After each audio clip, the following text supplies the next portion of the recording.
l'EPC se divise globalement en 4 volets.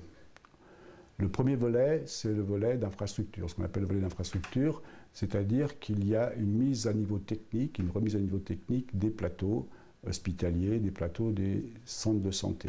C'est donc, si vous voulez, un transfert de technologie.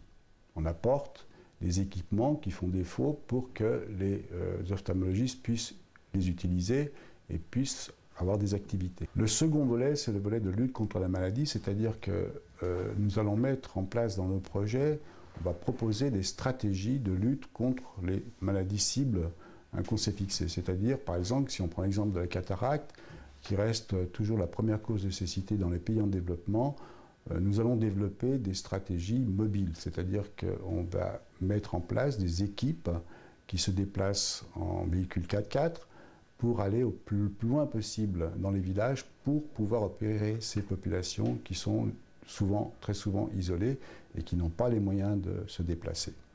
Donc toutes ces stratégies obéissent à une notion d'efficacité, disons de rentabilité. Le troisième volet, c'est le volet de la formation.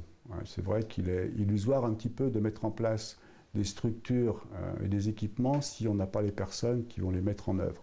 Donc dans nos projets, il y a toujours aussi un volet de formation qui s'adresse à des médecins pour les former en ophtalmologie ou à des infirmiers pour les spécialiser en ophtalmologie.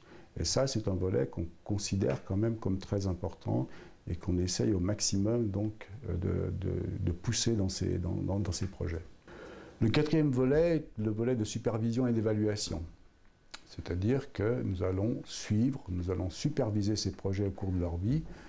Ils ont en général une durée de 3 ans et dès le début, nous fixons des indicateurs que nous recherchons à la fin du projet pour mesurer le chemin qui a été parcouru. Et cette notion d'évaluation est très importante pour nous, et pas seulement pour nous, d'ailleurs pour aussi les pays pour lesquels nous avons des partenaires, dans lesquels se déroulent les projets, parce qu'ainsi on peut mesurer effectivement si nous avons atteint nos objectifs.